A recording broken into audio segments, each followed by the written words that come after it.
अस्सलामुअलैकुम डियर्स। अच्छा, ये कल 20 अगस्त को हायर एजुकेशन डिपार्टमेंट कॉलेजेस आज़ाद जम्मू कश्मीर की तरफ से लेक्चरर्स के लिए यानी अडॉट लेक्चरर्स के लिए कुछ टेस्ट दिए गए थे। तो उन्हीं में से ये एक पेपर है लेक्चरर पॉलिटिकल साइंस का। तो इस वीडियो में इंशाल्लाह इसके जो 60 एमसीक्यूज हैं हम उनको वन बाय वन या वो डिस्कस करते हैं, क्योंकि मोस्टली उन्होंने जो भी पेपर्स दिए हैं सारे के सारे वो सारे 60 नंबर के जो 1 घंटे में वो अटेम्प्ट करने थे। इसी तरह जो लेक्चरर पॉलिटिकल साइंस का पेपर है इसमें भी टोटल 60 क्वेश्चन हैं और उन्हीं 60 क्वेश्चन को जो है वो 1 घंटे में हल करना था। तो वन बाई वन ये सारे जो क्वेश्चन इनको हम देखते हैं। अब इसकी अगर हम बात करें, जो क्वेश्चन नंबर 1 है, who is considered the primary exponent of the concept of general well in political philosophy. अब अगर आप क्वेश्चन को समझे, क्वेश्चन में वो ये कह रहे हैं कि जो पॉलिटिकल फिलासफी है उसके अंदर जो जनरल वेल का कंसेप्ट है, ये इसको देने वाला यानी जो प्राइमरी किरदार है, ये प्राइमरी बंदा है, वो कौन था, किसने ये कंसेप्ट दिया था। तो अब ये वाला जो कंसेप्ट था जनरल वेल का, ये दिया किसने था। तो इन चारों ऑप्शन में अगर आप देखें, जॉन लॉक है, थॉमस हॉब्स है,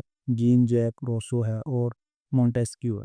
इन चारों में जो जनरल वेल का कंसेप्ट था वो दिया था किसने, जीन जैक रोसो ने। यानी जो पहला क्वेश्चन है इसका जो ट्रू ऑप्शन है वो ऑप्शन सी है, that is Jean Jacques Rousseau. इसने जो है जनरल वेल का जो कंसेप्ट था पॉलिटिकल फिलॉसफी में वो दिया था। क्वेश्चन नंबर 2 है, according to Aristotle what is the perverted form of aristocracy. दूसरा क्वेश्चन ये कह रहा है कि अरिस्टोटल के मुताबिक, अरस्तू के मुताबिक, जो अरिस्टोक्रेसी है इसकी जो बिगड़ी हुई फॉर्म है गवर्नमेंट की वो कौन सी है। ये तो आपको पता है कि जो अरिस्टोटल था उसने तीन जो है जो फॉर्म्स थी गवर्नमेंट की या गवर्नमेंट बनाने की या जो भी कह लें, या गवर्नमेंट का जो निज़ाम था उसके बारे में तीन तरह का उसने कंसेप्ट दिया था। एक जो टाइप थी यही जो यहाँ पे दी भी हुई है, अरिस्टोक्रेसी, ठीक है। दूसरी मोनार्की और तीसरी जो है वो पोलैरिटी, ये ऑप्शन में दिए भी हो। ये तीन कंसेप्ट थे। अब जो पहला अगर आप देखें जो टॉप पे है वो मोनार्की का निज़ाम था। मोनार्की जो गवर्नमेंट का सिस्टम है उसमें एक ही जो बंदा है टॉप पे, जिसको हम बादशाह का नाम भी देते हैं, वो रूल कर रहा होता है। और दूसरे जो है नेक्स्ट अगर आप देखेंगे दूसरे नंबर पे आ रहा है वो अरेस्टोक्रेसी है। अरेस्टोक्रेसी का निज़ाम वो वाला निज़ाम है कि जिसमें चंद जो पीपल्स हैं वो जो है हुकूमत करते हैं लोगों के ऊपर और लोगों के फलाह बहबूद के लिए काम करते हैं। और अरेस्टोक्रेसी के बाद तीसरा जो है वो पॉलिटी आता है।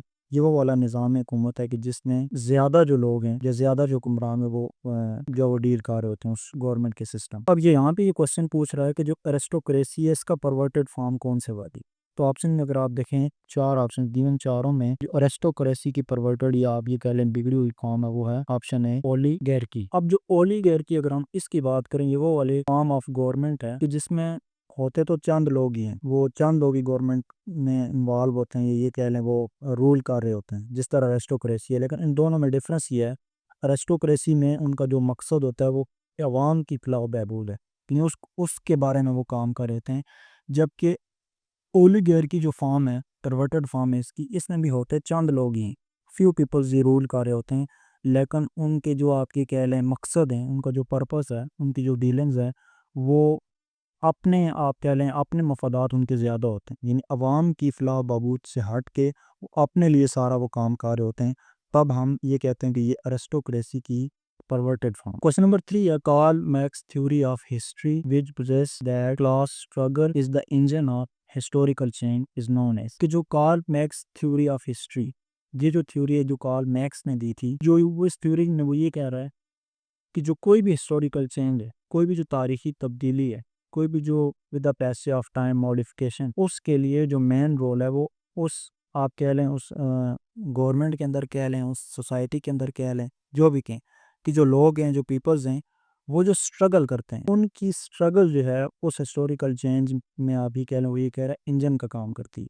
यानी जितनी वो कोशिश करेंगे, जितनी वो आप ये कह लें मेहनत करेंगे, स्ट्रगल करेंगे, उसी की वजह से आप ये कह लें जो हिस्टोरिकल चेंज आ रही है। तो बेसिकली यहाँ पे उस थ्योरी में ये कह रहा है कि जो वो लोग हैं उनकी जो स्ट्रगल है, उनकी जो कोशिश है वो उसकी इंजन का काम करती है। इस कंसेप्ट को क्या नाम दिया गया, कुछ कंसेप्ट को नाम दिया गया हिस्टोरिकल मैटेरियलिज्म। क्वेश्चन नंबर 4 है, the concept of sovereignty as an absolute and spiritual power vested in a commonwealth was first articulated by। कि ये वाला जो कंसेप्ट था कि जो हकनीयत है, जो सवर्निटी है, ये एब्सोल्यूट भी है और लॉन्ग लास्टिंग भी होती है। और ये ज़्यादातर ये है कि जो इज्तमाही यानी कॉमनवेल्थ जो है लोगों की इज्तमाही जो आपकी कह लें उनकी फलाह बहबूद के लिए होती है। हकनीयत एब्सोल्यूट भी और प्लस लॉन्ग लास्टिंग भी, यानी ज़्यादा टाइम तक आप ये कह लें ये हकनीयत भी वो सस्टेन करती है, मौजूद रहती है। ये वाला जो कंसेप्ट है ये किसने दिया, यानी कौन सा बंदा था जिसने फर्स्ट टाइम दिया, कि ये इन चारों ऑप्शन में अगर आप देखें जो मेन बंदा है जिसने ये कंसेप्ट दिया वो जियो बोडीन है, यानी ऑप्शन जीन बोडीन जो है वो मेन आप कह लें बंदा था जिसने ये कंसेप्ट दिया था, मतलब ऑप्शन जो ए है वो ट्रू। नेक्स्ट क्वेश्चन नंबर 5 है, in his work the prince Machiavelli advises the ruler to prioritize. ये यहाँ पे ये कह रहे हैं जो मैकियावेली था उसने अपनी जो किताब थी जिसका नाम था द प्रिंस, उस किताब में उसने जो रूलर था हुक्मरान था उसको क्या नसीहत की कि वो किसको प्रायोरिटी दे, किस चीज को मतलब रूल करते हुए वो किस चीज के ऊपर ज्यादा फोकस करे, मॉरल राइट्स पे, पब्लिक वेलफेयर पे, रिलीजियस पार्टी पे, प्रिजर्वेशन ऑफ द स्टेट। तो अब अगर हम इसके ये जो किताब थी जिसने उसने ये कंसेप्ट दिया ये जो नसीहत की रूलर को, तो उसमें उसका मेन जो मौकफ था वो ये था कि किसी भी रूलर के लिए जो प्रायोरिटी होनी चाहिए वो स्टेट होनी चाहिए। इन सबसे पहले जो उसके लिए उसकी स्टेट है, उसकी रियासत है, उसकी इतला बहबूद है, उसकी सिक्योरिटी है, उसकी सालमियत है, उसकी इज्जत है, उसकी पावर के बारे में उसने कहा कि वो उसको प्रायोरिटी देनी चाहिए। तब उसके लिए उसको रिलीजियस की कुर्बानी देनी पड़े, उसकी पब्लिक वेलफेयर को साइड लगाना पड़े, या कोई और जो अखलाकी तौर तरीके हैं उनको भी साइड करना पड़े तो लाजमी करे, लेकिन प्रेफरेंस प्रायोरिटी जो है वो स्टेट की प्रायोरिटी को जो है उसकी सालमियत को वो पहले नंबर के। तो इसका मतलब ऑप्शन डी जो है प्रिजर्वेशन ऑफ द स्टेट वो true option. Next question number 6 है, John Locke political theory is fundamentally based on the concept. कि जॉन लॉक की जो पॉलिटिकल थ्योरी है वो फंडामेंटली जो है वो किस कंसेप्ट के ऊपर बेस कर रही है। इसने जो थ्योरी दी उस थ्योरी का जो मेन पर्पस था, ये जो मेन कंसेप्ट था, जो मेन उसने चीज़ बताई वो उसने यही की कि जो कोई भी सोसाइटी है उस सोसाइटी के अंदर जो फंडामेंटल जो चीज़ है या जो चीज़ देखी जाती है, जो आपकी जनरल डिस्कस की जाती है, वो नेचुरल राइट्स। जो नेचुरल राइट्स यानी किसी भी सोसाइटी के अंदर मौजूद जो लोग हैं उनकी जो लाइफ है, उनकी आप ये कह लें जो आज़ादी है, बाकी उनके जो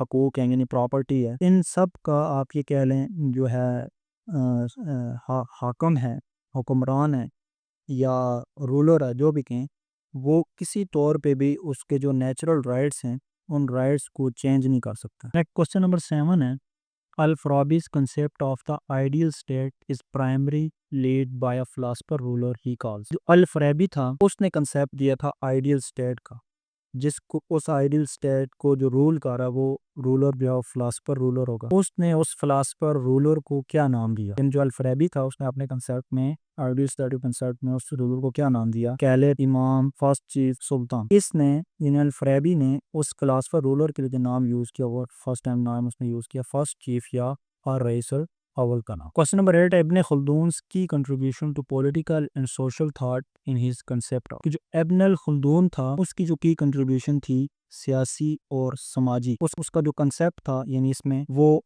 किसको डील कर रहा था? शूरा, असाबिया, इज्तिहाद, तौहीद। इब्न खुल्दून का जो की कंसेप्ट कह लें, की कंट्रीब्यूशन कह लें, जो एक्सप्लेनेशन थी इसकी उसके कंसेप्ट की वो क्या थी? असबियत, या बाज़ दफ़ा इसको आप और सिंप्लीफाई करें कि ये जो कबीला परस्ती है, यानी जिसमें मुख्तलिफ़ किस्म के जो ग्रुप्स हैं लोगों के, वो नस्ल की बुनियाद पे, वो कौमियत की बिना पे वो बना लेते हैं। अब ये असबियत के यानी आप ये कह लें फ़ायदा भी है नुकसान भी है इसके अपने खल्दून के मुताबिक। यानी जो किसी भी सोसाइटी, किसी भी माशरे या किसी भी कौम की आप ये कह लें उरूज और ज़वाल को बेसिकली अपने इस कंसेप्ट में वो एक्सप्लेन कर रहा था कि जो असबियत है, ये जो कबीला परस्ती है, शुरू में इससे ये होगा कि वो लोगों के अपने साथ साथ लेके यानी चलेगा, ग्रुप्स बनाएगा, उससे उनको गवर्नमेंट भी मिल जाएगी, बादशाहत भी मिलेगी, हुक्मरानी भी मिलेगी, लेकिन विद द पैसे ऑफ टाइम क्या होगा, इसकी वजह से वो कमज़ोर भी हो जाएंगे और एक ऐसा टाइम आएगा जो वो ज़वाल की तरफ चले जाएंगे। तो ये असबियत का जो कंसेप्ट था इसको इब्न खल्दून ने आप ये कहने इंट्रोड्यूस किया था पॉलिटिकल और सोशल थॉट्स में। क्वेश्चन नंबर 9 है, Allama Iqbal in his Allahabad address of 1930 articulated the idea. कि जो खुतबा इलाहाबाद के नाम से मशहूर है कि 1930 में हुआ, तो इसने इल्लामा इकबाल ने जो है कौन सा आइडिया जो है वो दिया? तो ऑप्शंस में अगर आप देखें जो ऑप्शन बी है, a separate Muslim state in north east north west India. कि जो एक अलग जो है मुस्लिम रियासत का उन्होंने जो है वो मुतालबा किया या कंसेप्ट दिया या आइडिया दिया। क्वेश्चन नंबर 10 है, the concept of legal sovereignty is most closely associated with the jurist. कि कौन से जूरिस्ट हैं या कह लें कानूनदान हैं जिन्होंने लीगल सॉवरेनिटी जो है इसका कंसेप्ट जो दिया, ये ज़्यादा किससे डील कर रहा है, ये कौन किस बंदे ने दिया? तो ये ऑप्शन बी है, जॉन ऑस्टन जो है, इन्होंने लीगल सवेरेनिटी का जो कंसेप्ट था वो दिया। क्वेश्चन नंबर 11 है, according to the pluralist theory of sovereignty power is in a state. अब देखें जो प्लोरेस थ्योरी है उसका कह रहा है कि प्लोरेस थ्योरी ऑफ सवेरेनिटी, वो पावर जो है वो स्टेट के अंदर जो पावर है उसके बारे में वो क्या कहती है। अब जो प्लोरलिस्ट जो हैं ये मोस्टली वो लोग हैं, या आप ये कह लें जिनका ये कंसेप्ट है कि जो हुक्मरानी है, जो सवेरेनिटी है किसी भी स्टेट के अंदर, वो किसी एक ही बंदे का हक नहीं, यानी एक ही हुक्मरान नहीं होना चाहिए, बल्कि एक से ज़्यादा लोग जो है वो होने चाहिए, यानी इनका ये कंसेप्ट है। तो अब ये कह रहा है कि इस थ्योरी के मुताबिक जो स्टेट के अंदर किसकी पावर होगी, तो अगर हम ऑप्शंस देखें यहाँ पे ये ऑप्शन बी है कि पावर जो है वो स्टेट के अंदर वो डिवाइडेड होगी किसके अंदर, मुख्तलिफ भी एसोसिएशंस हैं। ऑप्शन बी यानी कि ट्रू है कि जो स्टेट के अंदर पावर है वो किसी एक बंदे की नहीं होगी, सिंगल इंटेंटेड नहीं होगी, सिंगल एक बंदे को जो अख्तियार अथॉरिटी हासिल नहीं होगी, बल्कि वो डिवाइडेड होगी किसके अंदर, मुख्तलिफ जो एसोसिएशंस हैं, मुख्तलिफ जो लोग हैं, मुख्तलिफ जो ग्रुप्स हैं, वो जो है मिल के आप ये कहना स्टेट के अंदर हुकूमत करेंगे। ये किसका कंसेप्ट है, pluralist theory of sovereignty. Question number 12 है, the principle of separation of powers is elaborated in the work. जो प्रिंसिपल है सेपरेशन ऑफ पावर का मतलब यही है, जैसे हमने ऊपर ही बात की कि जो ताकत होगी, जो पावर होगी किसी भी स्टेट के अंदर, वो किसी एक बंदे के पास नहीं होगी, बल्कि वो मुख्तलिफ NGOs ने, मुख्तलिफ एसोसिएशन ने, मुख्तलिफ ऑर्गेनाइजेशन ने, मुख्तलिफ यूनियन ने वो डिवाइड हो। तो ये वाला जो कंसेप्ट था ये किसके काम में, ये किसने इसको एलोबरेट किया, तो ये ऑप्शन सी जो है मोंटेस्क्यू ने जो है फर्स्ट टाइम अपने काम में जिस सेपरेशन ऑफ पावर है इस कंसेप्ट को क्या किया, एलोबरेट या एक्सप्लेन किया। क्वेश्चन नंबर 13 है, the US constitution establish a presidential system which is characterized by. US के अंदर अगर आप देखें जो अमेरिका है वहाँ प्रेसिडेंशियल सिस्टम यानी सदारती निज़ाम हुकूमत जो वो मौजूद है। तो ये कह रहा है कि विच इज़ कैरेक्टराइज्ड बाय, कौन कौन से वहाँ पे उस सिस्टम में करेक्टरिस्टिक्स हैं। तो अगर हम यहाँ पे ऑप्शंस की बात करें, जो मेन ऑप्शंस हैं कौन से इसको करेक्टराइज कर रहा है, option D, separation of powers and check and balances. कि प्रेसिडेंशियल सिस्टम जो अमेरिका के अंदर है वहाँ एक प्रॉपर सिस्टम मौजूद है कि वहाँ सारे का सारा अख्तियार जो है वो प्रेसिडेंट को नहीं, बल्कि वहाँ भी जो पावर है उसकी सेपरेशन है, उसकी बाकायदा डिवीजन है। वहाँ सदारत के अलावा अगर आप देखें वहाँ सुप्रीम कोर्ट मौजूद है, वहाँ जो आपको मिलता है कांग्रेस वहाँ मौजूद है, यानी हाउस ऑफ रिप्रेजेंटेटिव मौजूद है, उसके अलावा सेनेट मौजूद है। तो यानी प्रॉपर वहाँ चेक एंड बैलेंसेस मौजूद है। ऐसा नहीं है कि सारे का सारा जो अख्तियार है वो सदर को मौजूद है, बल्कि वहाँ सुप्रीम कोर्ट, वहाँ सेनेट, वहाँ हाउस ऑफ रिप्रेजेंटेटिव सारे काम कर रहे हैं। तो ऑप्शन डी जो है ये ज्यादा भी उसको डील कर रहा है। क्वेश्चन नंबर 14 है, the term political culture refers to the. जो पॉलिटिकल कल्चर है बेसिकली ये किसको रेफर कर रहा है, इससे क्या मुराद है। इससे मुराद ये है कि जो लोग हैं उन लोगों का सियासी जो आप कह लें पॉइंट ऑफ व्यू है, ये सियासत के बारे में उनका क्या रवैया है, उसके लिए जो टर्म यूज की थी वो पॉलिटिकल कल्चर है।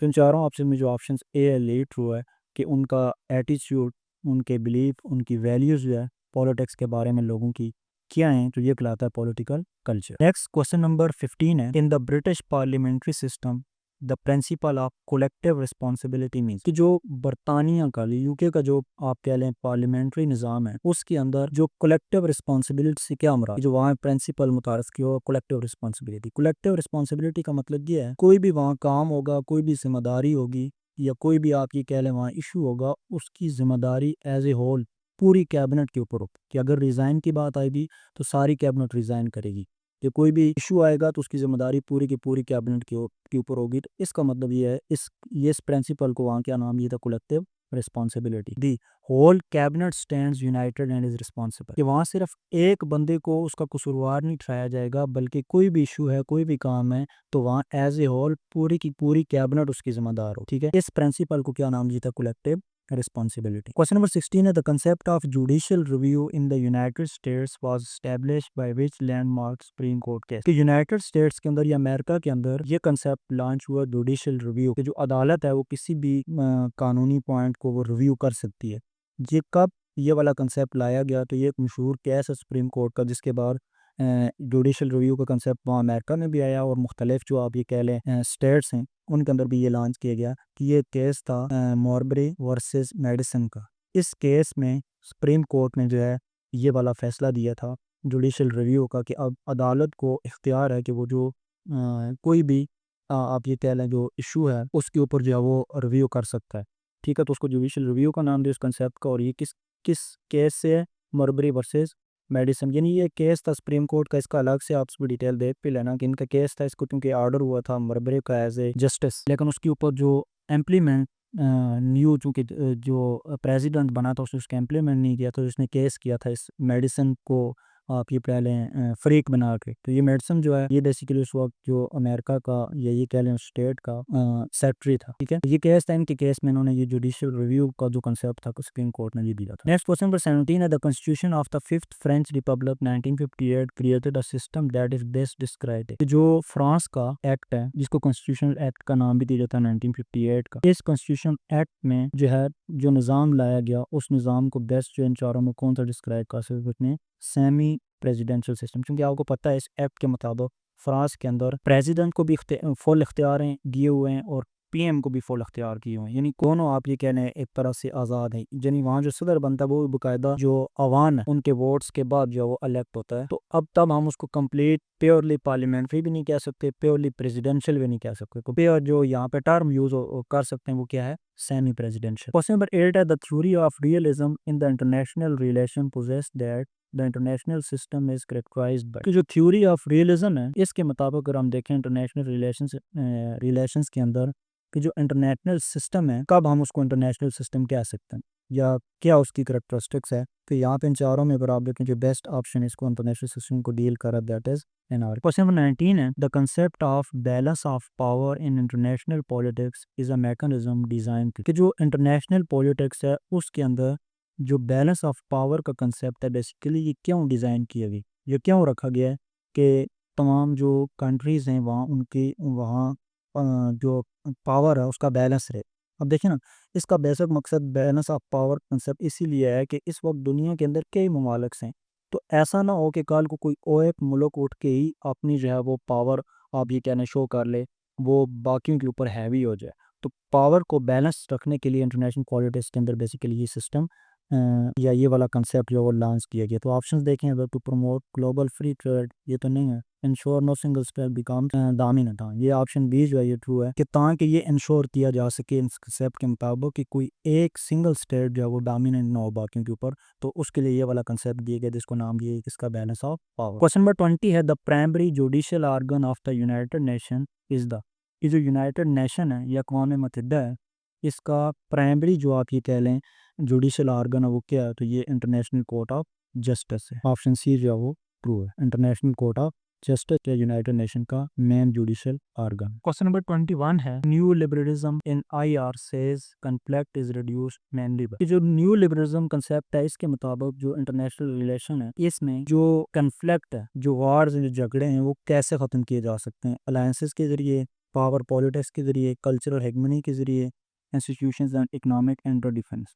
मेन जो कंसेप्ट है कि जो मुख्तलिफ किस्म के अदारे हैं इंटरनेशनल्स और जो इकनॉमिक इंटर डिपेंडेंस है, ये ऐसा कंसेप्ट है जिसकी वजह से जो कन्फ्लिक्ट्स हैं, जो वार्स हैं वो रिड्यूस भी हैं या कम से कम हो सकते हैं। क्वेश्चन नंबर 22 है the objective resolution which became the preamble to Pakistan constitution was passed, कि जो ऑब्जेक्टिव रेजोल्यूशन है करारदाद मकासद जो बाद में जो पाकिस्तानी आइन है उसका हिस्सा भी बन गई, तो ये कब पेश की, तो ये 12 मार्च 1949 को पेश। क्वेश्चन नंबर 33 है which is Kautilya's most famous treatise. Kautilya's की ये कह रहा है कि जो मशहूर किताब है तसनीफ है वो कौन सी है, तो इसकी जो मशहूर किताब है वो ऑप्शन बी है, अर्थशास्त्र जो है इसकी मशहूर तसनीफ थी। क्वेश्चन नंबर 24 है the 18th constitutional amendment noted, यानी जो 18वीं तरमीम हुई थी पाकिस्तानी जो कॉन्स्टिट्यूशन है उसके अंदर, इससे क्या चेंजेस लाई थी या कौन सी मेन जो है आप ये कह लें इसका जो मकसद था। ऑप्शन में अगर आप देखें introduce the separate electorate system, option B अगर आप देखें abolish the concurrent legislative list, जी ऑप्शन बी जो है ये ट्रू है। क्योंकि 18वीं तरमीम के बाद जो है सूबों को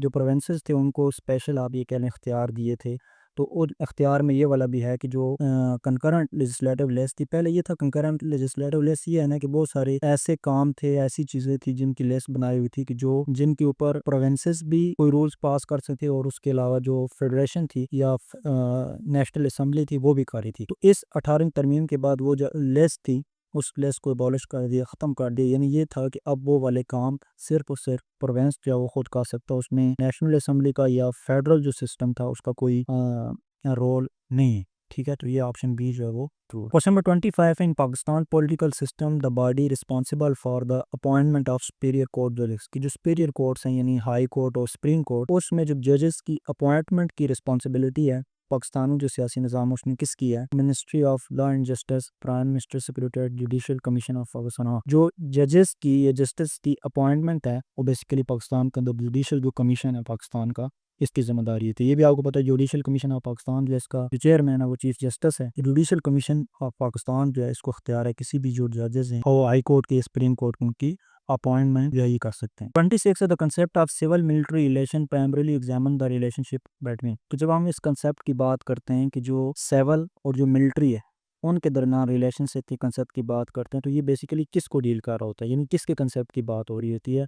तो यहाँ पे दो फ्रीक हैं, एक सिविल और एक मिलिट्री। ज़रा अब आर्मी का डायरेक्ट अवाम के साथ तो तलक नहीं है, तो सिविल की तरफ से जो है यानी नुमाइंदे होते हैं, हुकूमती नुमाइंदे कह लें, जो अवाम के नुमाइंदे होते हैं, उनका और आर्म्ड फोर्सेस का जो रिलेशनशिप है बेसिकली उसके लिए टर्म यूज़ की जाती है। तो अगर हम ऑप्शन देखें the police and parliamentary force, paramilitary forces, ये तो नहीं है, civilian government and arm forces, जी ऑप्शन बी जो है कि जब भी इस कंसेप्ट की बात होगी तो उसका मतलब ये है कि जो सिविलियन गवर्नमेंट है उसका और आर्म फोर्सेस का आपस में जो रिलेशनशिप है वो किस तरह का है। क्वेश्चन नंबर 27 है Max Weber's model of bureaucracy is characterized by, कि जो मैक्स वेबर ने ब्यूरोक्रेसी का मॉडल दिया था उसकी कैरेक्टरिस्टिक्स कौन कौन सी हैं। इसका जो मॉडल था बेसिकली उस मॉडल में ये था कि ब्यूरोक्रेसी में हायरार्की होनी चाहिए। हायरार्की का मतलब ये है कि हर नीचे वाला जो ऑफिसर है वो ऊपर वाले ऑफिसर के मतहत होना चाहिए। प्लस इसका जो मॉडल था वो ये था कि जो लोग हैं उनकी जो अपॉइंटमेंट होगी, जो काम होंगे, वो टोटली प्योरली मेरिट होने चाहिए, according to rules and regulations होनी चाहिए। ये इसका मॉडल था। तो अगर हम ऑप्शन में देखें तो ऑप्शन जो सी है कि इसका मॉडल ये कह रहा था कि प्रॉपर किस्म का हायरार्की होनी चाहिए, रूल्स रेगुलेशंस होने चाहिए, मेरिट पे काम होना चाहिए। तो बेस्ट टर्म जो है लीगल रैशनल अथॉरिटी में, ये इसका मॉडल था। क्वेश्चन नंबर 28 है the term new public management is associated with introducing what into the public sector. ये जो पब्लिक सेक्टर्स हैं उन पब्लिक सेक्टर्स ने न्यू पब्लिक मैनेजमेंट टर्म जो है वो किस चीज़ को एक्सप्लेन कर रही है। बेसिकली यहाँ पे जो न्यू पब्लिक मैनेजमेंट का यूज़ है इसका मतलब ये है कि जो पब्लिक सेक्टर है, पब्लिक सेक्टर में मुख्तलिफ किस्म की जो प्राइवेट टेक्निक्स हैं उनको लॉन्च किया जाए, प्राइवेट किस्म की जो चीज़ें हैं उनको इस्तेमाल किया जाए ताकि एडवांसमेंट लाई जाए, ताकि चेंजेस लाई जाए, जिद्दत लाई जाए, ताकि रिजल्ट है वो बेहतर वे में लाया जाए। ठीक है, तो यहाँ पे जो बेस्ट ऑप्शन है वो ऑप्शन बी है कि जो टेक्निक्स हैं वो मार्की बेस्ड प्रिंसिपल्स या एफिशिएंसी लाई जाए जिससे ताकि मुख्तलिफ किस्म की चेंजेस या जिद्दत या बेटर रिजल्ट जो है उसे निकाले जा सके। क्वेश्चन नंबर 29 है the first step in the public policy cycle is typically, कि कोई भी आप पब्लिक पॉलिसी जो है बनाते हैं उसके बनाने में सबसे पहला जो स्टेप है वो कौन सा होगा। और ऑप्शन देखें policy evaluation, policy implementation, agenda setting, policy formulation. जब भी हम कोई पॉलिसी बनाते हैं तो सबसे पहले हम उसका प्रॉब्लम डायग्नोज करते हैं या उसका हम एजेंडा आप देखते हैं कि भाई इसकी असल इसके पीछे है क्या, रीज़न क्या है। तो सबसे पहला काम ये है, पहला स्टेप ये एजेंडा सेट करते हैं। इसके बाद आप ये करेंगे, जब एजेंडा सेट हो जाएगा फिर आप पॉलिसी को फार्मूलेट करेंगे, फार्मूलेट के बाद उसको इम्प्लीमेंट करेंगे, इम्प्लीमेंट में आखिर पे इवाल्युएशन होगी। जो फर्स्ट स्टेप है वो क्या होगा, agenda. Question number 30 and political science research hypothesis is best defined है। तो पॉलिटिकल साइंस के अंदर जो हाइपोथेसिस उसको बेस्ट डिफाइंड आप कैसे कर सकते हैं। तो बेसिकली ये कंफर्म फैक्ट भी नहीं है, रिसर्च क्वेश्चन भी नहीं है, यानी रिसर्च क्वेश्चन के बाद अगर हाइपोथेसिस होता है option C a testable proposition about a relationship, कि कोई भी दो आप कह लें वेरिएबल्स हैं उनके दरमियान जो रिलेशनशिप के बारे में कोई टेस्टेबल जो स्टेटमेंट दी जाती है वो स्टेटमेंट, यानी इसको आप रिजेक्ट भी कर सकते हैं, एक्सेप्ट भी कर सकते हैं। बेसिकली जस्ट एक रिसर्च क्वेश्चन के बारे में किसी भी जो साइंटिस्ट की उस बंदे की क्या होती है, आप ये कह लें एक स्टेटमेंट होती है, इसको क्या नाम दिया जाता है, हाइपोथेसिस का। क्वेश्चन नंबर 31 है Shah Waliullah political thought aim, तो जो शाह वलीउल्लाह एक बुजुर्ग थे, मुस्लिम स्कॉलर थे, इनका क्या एम था बेसिकली। ऑप्शन में अगर आप देखें separate religion from politics, reestablish centralised Muslim authority based on शरीय, ये ऑप्शन बी जो है कि उनका जो नज़रिया था, उनका जो मकसद था वो ये था कि दोबारा से मुस्लिम जो अथॉरिटी है उसको सेंट्रलाइज किया जाए और तमाम के तमाम जो रूल्स हैं रेगुलेशन वो शरिया के मुताबिक हो। ठीक है, तो ये उनका एम था, ऑप्शन बी जो है वो प्रूव है। क्वेश्चन नंबर 32 है John start mills harm principal. John start का ये प्रिंसिपल है जिसको हार्म प्रिंसिपल का नाम दिया गया, जो उसने किसने फार्मूलेट की है, किसने लिखा, अपनी उसकी बुक थी ऑन लिबर्टी। इस बुक के अंदर हार्म प्रिंसिपल उसने दिया, ये कह रहा है सजेस्ट दैट इंडिविजुअल लिबर्टी में ओनली बी कंस्ट्रेंट, यानी ये कहना चाह रहा है स्टेटमेंट में या क्वेश्चन को अगर आप समझें तो जो हार्म प्रिंसिपल है जो जॉन स्टुअर्ट ने अपनी बुक लिबर्टी में दिया, उसमें वो ये सजेस्ट कर रहा है कि कोई भी इंसान, कोई भी बंदे की आप ये कह लें जो आज़ादी है, आप उस आज़ादी को ख़त्म कर सकते हैं या महदूद कर सकते हैं, सिर्फ ऑनली दी कंस्टेंट, सिर्फ और सिर्फ महदूद की जा सकती है कब? Promote the general welfare, to uphold the traditional morality, prevent harm to others, enforce religious doctrine. कि किसी भी इंडिविजुअल की आप आज़ादी कभी भी ख़त्म नहीं कर सकती, ये उसको बुनियादी हक जो है वो उसका हासिल रहेगा। हाँ, सिर्फ और सिर्फ आप उसकी आज़ादी को महदूद उस वक्त कर सकते हैं कि जब उसकी इस इंडिविजुअल लिबर्टी या आज़ादी की वजह से किसी दूसरे को नुकसान हो रहा, अब आप उसको लिमिट कर सकते हैं। लेकिन जब तक वो उसकी वजह से किसी दूसरे को नुकसान नहीं हो रहा, हार्म नहीं हो रहा, आप उसकी आज़ादी को जो है वो सलब या महदूद नहीं कर सकते। ये ऑप्शन जो सी है वो यहाँ पे ट्रू है। क्वेश्चन नंबर 33, या federal system of government is defined है कि जो फेडरल सिस्टम है, क्योंकि दो सिस्टम्स हैं बाय कैमरल में, अगर आप देखें एक है प्रोविंशियल और एक फेडरल, तो फेडरल सिस्टम जो है उसको आप कैसे डिफाइन कर सकते हैं?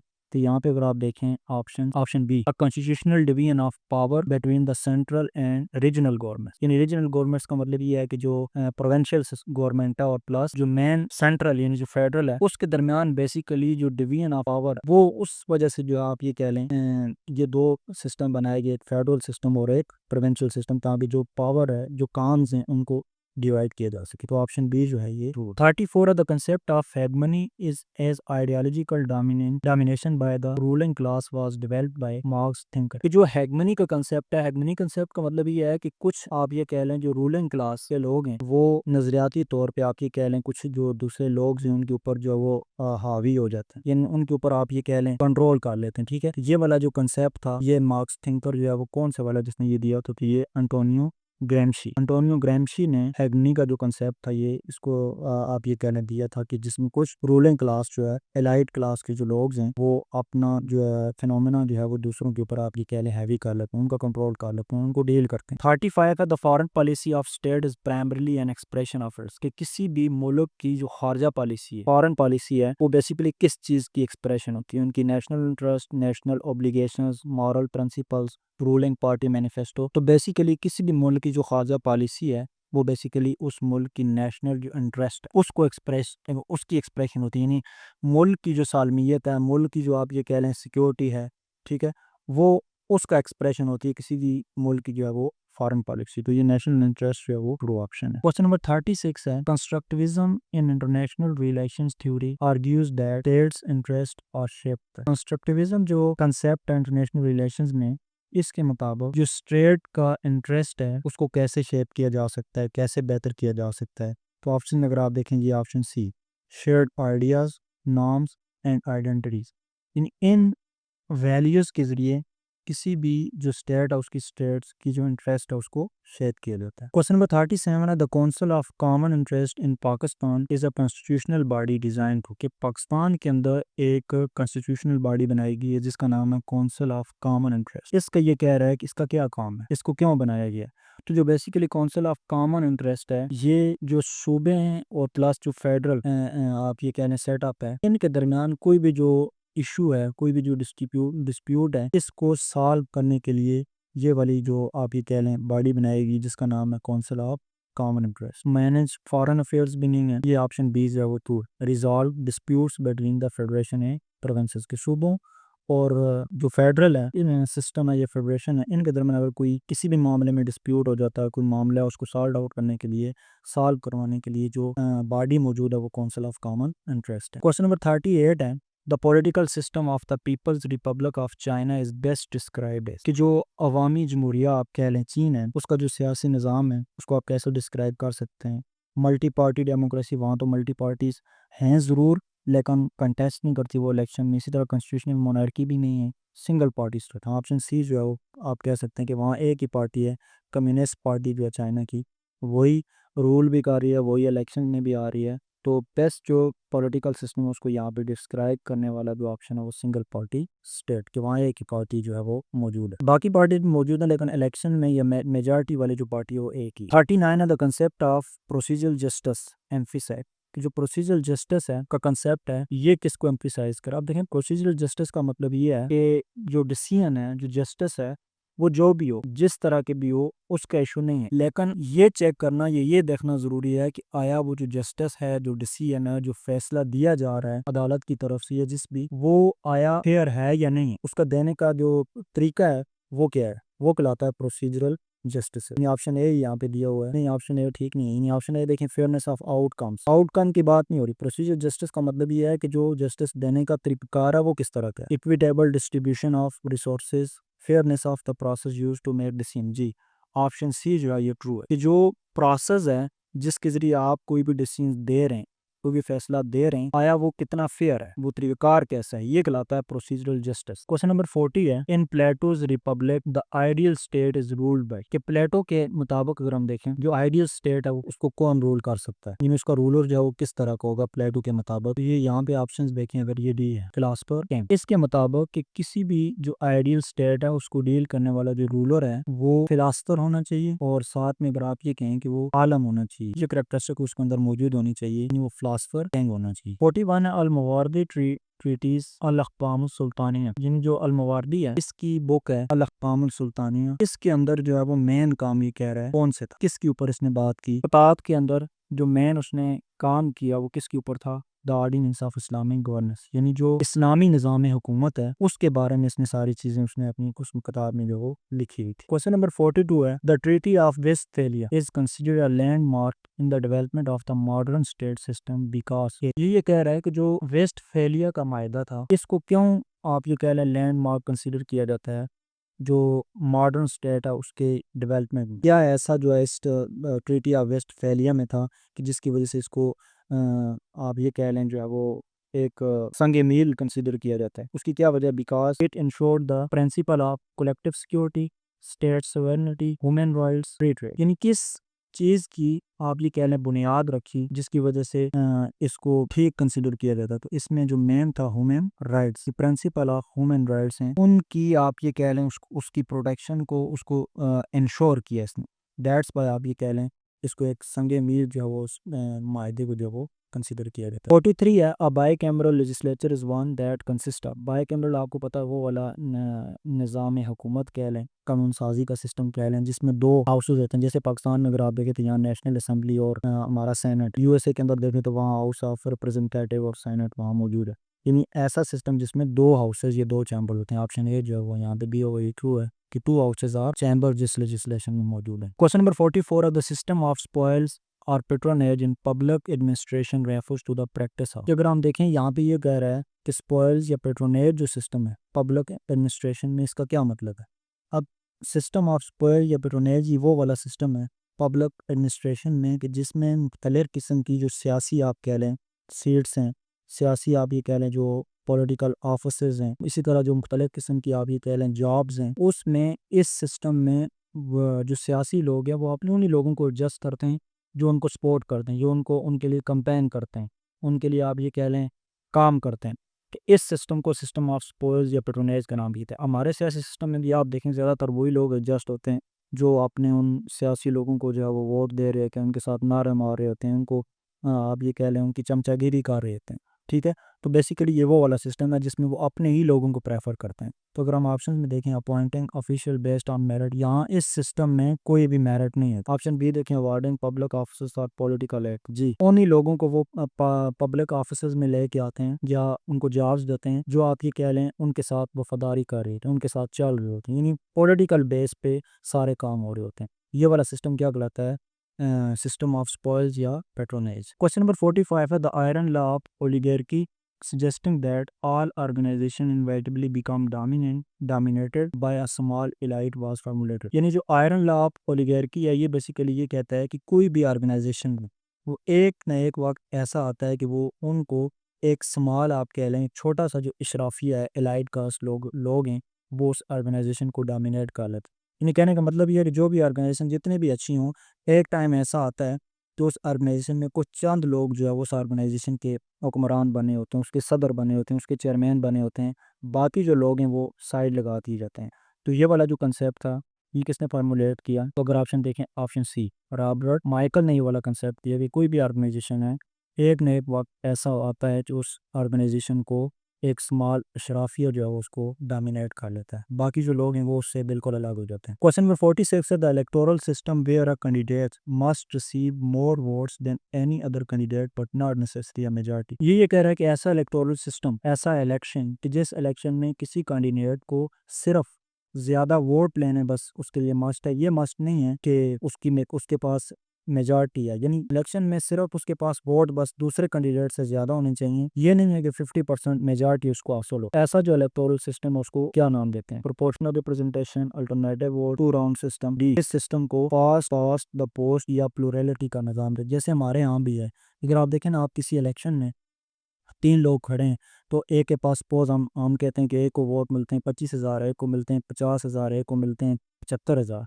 अब जो 75,000 जिसने वोट लिए हैं तो वो हम उसको आप ये कहते हैं वो जीत जाता है और वो हुकूमत में चला जाता है। बाकी जो 2 हैं वो रह जाते हैं। तो अब वहाँ ये नहीं देखा जाता कि आया वो जिसने 75,000 लिए हैं क्या उसने 50% वोट लिए या नहीं लिए, यानी मेजॉरिटी कंसीडर नहीं की जाती, बल्कि सिर्फ ये किया जाता है कि उसके वोट दूसरे कैंडिडेट से ज़्यादा हैं। तो ऐसा जो सिस्टम है उस सिस्टम को हम किसका नाम देते हैं? इलेक्टोरल सिस्टम को फर्स्ट पास्ट द पोस्ट या प्लूरलिटी। 47 है the power of the UK parliament to make और unmake any law is known as the doctrine, कि जो यूके का पार्लियामेंट है वो बाख्तियार है, वो किसी भी लॉ को बना भी सकता है और उस लॉ को आप ये कह लें ख़त्म भी कर सकता है। तो यूके पार्लियामेंट का ये वाला जो आप ये कह लें ये वाली जो उसकी पावर है, इसको क्या क्या कहा जाता है? Doctrine of judicial supremacy, constitutional supremacy, royal prerogative, parliamentary sovereignty. जी, पार्लियामेंट्री सोवेरेनिटी का नाम भी जाता है इस प्रॉपर्टी को या इस कंसेप्ट को कि जिसमें उनका जो पार्लिमानी निज़ाम है, पार्लियामेंट है, वो बाख्तियार है कि वो कोई भी जो लॉ है, कानून है, उसको बना भी सकता है और उसको ख़त्म भी कर सकता है। 48 है the non aligned movement was form during the cold war by states wishing to. ये बेसिकली नॉन अलाइंड की मूवमेंट है, ये कोल्ड वार के दौरान बनाई गई और इसका ये कह रहा है कि जो मकसद था वो क्या था, ये क्यों बनाई गई? ऑप्शन ए अगर हम देखें, remain independent of both super powers, align with the Soviet union, align with the United states, form the third military block. अब बेसिकली हाँ, जो नॉन अलाइन मूवमेंट है ये मूवमेंट कोल्ड वार के दौरान इसलिए बनाई गई क्योंकि उस वक्त 2 आप कह लें यूनियंस के दरमियान जंग थी। एक तरफ सोवियत यूनियन थी और एक तरफ अमेरिका था, ठीक है? तो दोनों सुपर पावर्स थी।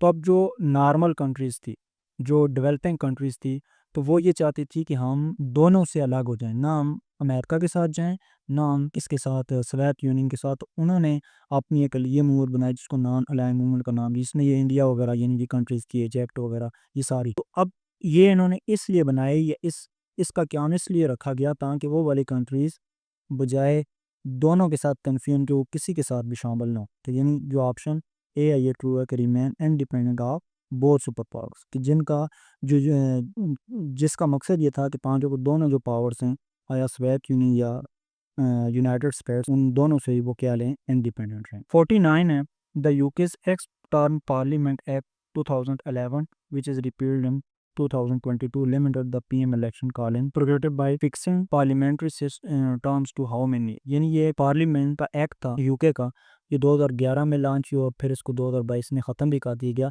इसके मुताबिक जो प्राइम मिनिस्टर था उसको उसके इख्तियार को लिमिट कर दिया था और जो असम्बली थी या पार्लियामेंट्री जो टर्म्स थी आप ये कह रहे हैं उसको फिक्स कर दिया था कितने साल की, 5, 6, 7, 4, 5 साल की। यानी जो सिस्टम था उसको पार्लियामेंट्री जो निज़ाम था, जो टर्म्स थी, जो ड्यूरेशन था वो फिक्स था, यानी 5 साल के बाद जो वहाँ पे इलेक्शन हुआ करेंगे। क्वेश्चन 50 है in Thomas Hobbes Leviathan the state of nature is characterised by, यानी जो थॉमस हॉब्स था उसकी एक बुक है लेविएथन, इसमें उसने कंसेप्ट किया state of nature. State of nature ये किससे करेक्टराइज हो रहा है? अगर ऑप्शंस की बात करें, peace and mutual assistance, the rule of natural law, a war of every man against every man, social and economic equality.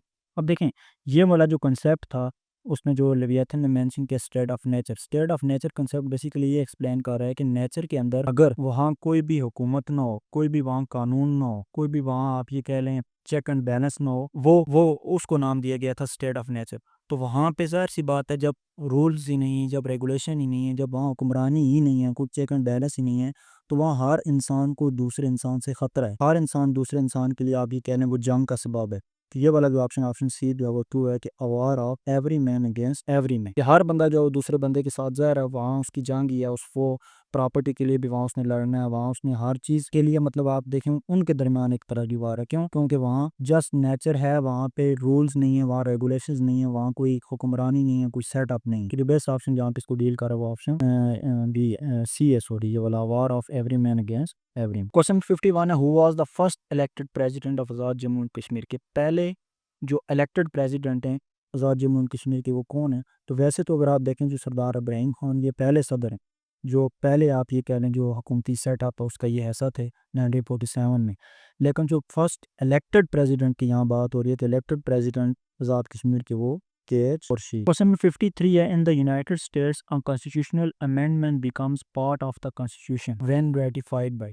United State के अंदर या अमेरिका के अंदर कोई भी कॉन्स्टिट्यूशनल अगर अमेंडमेंट होती है, कोई कॉन्स्टिट्यूशनल मतलब उसके अंदर कोई चेंज लाई जाती है, और तब तक आइन का ऐसा नहीं बनता जब उसको कौन रेटिफाइड ना कर दे या उसको आप ये कह लें पास ना कर दे। Referendum, governors, Supreme Court and president, third fourth of the states legislatures or convention. अब अगर आप देखें यूनाइटेड स्टेट के अंदर जब कोई भी कॉन्स्टिट्यूशन अमेंडमेंट की जाती है तो सबसे पहले तो उसको उसकी जो अमेंडमेंट है वो की जाती है कांग्रेस के अंदर, यानी हाउस ऑफ रिप्रेजेंटेटिव और सेनेट से उसकी मंजूरी होती है। उसकी मंजूरी होने के बाद जो स्टेट्स हैं, अमेरिका की जो स्टेट्स हैं, आपको पता है 50 उसकी स्टेट्स हैं, उनकी थर्ड फोर्थ जब तक लेजिस्लेटिव असेंबली उसको एक्सेप्ट नहीं करती, उसको पास नहीं करती, तब तक कॉन्स्टिट्यूशनल जो अमेंडमेंट है वो बाकायदा कॉन्स्टिट्यूशन के ऐसा नहीं बनती। अगर यानी 50 में से 38 जो स्टेट्स हैं, थर्ड फोर्थ उसको कहा जाता है, जब उसको वो एक्सेप्ट कर लेंगी, जब उसको पास कर लेंगी, उसके बाद अब वो कॉन्स्टिट्यूशनल अमेंडमेंट बाकायदा तौर पे कॉन्स्टिट्यूशन का हिस्सा बन जाए। यानी कितनी अक्सरियत चाहिए स्टेट्स की? थर्ड फोर्थ, यानी 50 में से कम अज़ कम 38 जो स्टेट्स हैं अगर उसको एक्सेप्ट करेंगी तो वो बाकायदा कॉन्स्टिट्यूशन का हिस्सा बन जाएगी वो अमेंडमेंट। 54 है, the term devolution in the context of governance refers to. यानी जब हम हुक्मरानी की बात करते हैं तो हुक्मरानी की कंटेक्स्ट में डिवोल्यूशन की टर्म जो बेसिकली किसको एक्सप्लेन कर रही है? तो अगर हम देखें ऑप्शन में, transfer of power from a lower to higher level, transfer of power from a central to subordinate body. जी, डिवोल्यूशन का मतलब ये है कि हुक्मरानी के अंदर कुछ जो अख्तियारात हैं वो ऊपर वाले आप ये कह लें दर्जे से नीचे वाला दर्जे पे शिफ्ट कर देते हैं, ताकि लोगों को उनके दहलीज पे, उनके आप ये कह लें करीब पे ही उनके वो मामलात, उनके जो इश्यूज हैं वो वहीं पे हल हो। तो मतलब सेंट्रल जो है जैसे फेडरल सिस्टम है, तो उसने क्या किया है कि बहुत सारे इख्तियारात जो हैं अपने सब ऑर्डिनल यानी प्रोवेंशल्स या प्रोवेंसेस जो हैं उनको दे दिया।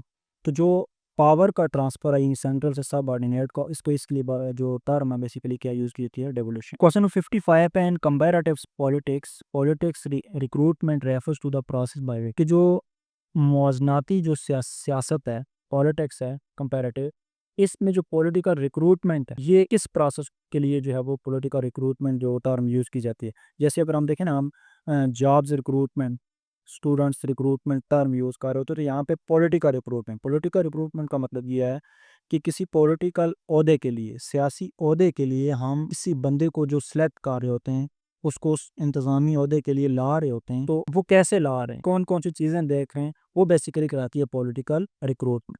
तो ऑप्शन अगर आप देखें, citizen are chosen for political, offices, voters are registered, ये भी नहीं है, पब्लिक ओपिनियन भी नहीं, और पॉलिटिकल पार्टीज आर फंडेड, ये भी नहीं है। ऑप्शन ए जो है ये ट्रू है। ये किसी भी सिटीजन का, शहरी का चूज करना किसके लिए? पॉलिटिकल ऑफिस के लिए, उसको मतलब कोई सियासी ओहदा देने के लिए, कोई सियासी आप ये कह लें सीट देने के लिए, उसको किसी जमात का आप ये कह लें जनरल सेक्रेटरी बनाने के लिए, चेयरमैन बनाने के लिए, उसको सेलेक्ट करना, चूज करना, ये कहलाता है पॉलिटिकल रिक्रूट। 56 है, John Rawls veil of ignorance is a thought experiment design to identify the principle. हाँ, जॉन रॉल का ये कंसेप्ट है जिसको नाम दीजिए था वेल ऑफ इग्नोरेंस। ये एक उसका तजर्बा था, ये किसके लिए उन्होंने इस कंसेप्ट को किस पर्पस के लिए यूज़ किया, किस चीज़, किन प्रिंसिपल्स को आइडेंटिफाई करने के लिए। तो ये वाला जो कंसेप्ट था ये बेसिकली यूज़ किया गया justice as a fairness.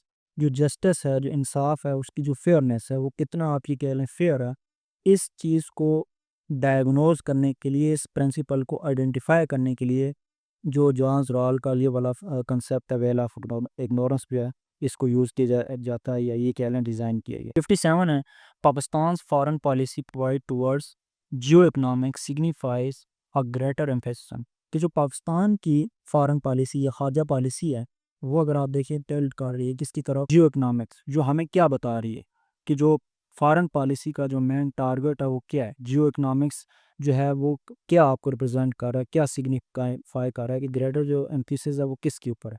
Military alliance and strategic depth, trade, investment and regional connectivity. तो यानी जियो इकोनॉमिक्स के साथ अगर हम देखें तो बेसिकली ये यहाँ पे जो बेस्ट ऑप्शन जो है वो क्या हमें बता रहा है, ट्रेड, तजारत, इन्वेस्टमेंट और रीजनल कनेक्टिविटी जो है ये फॉरेन पॉलिसी को रिप्रेजेंट कर रही है। क्वेश्चन नंबर 58 है, the concept of soft power as articulated by Joseph Nye refers to the ability to influence others through.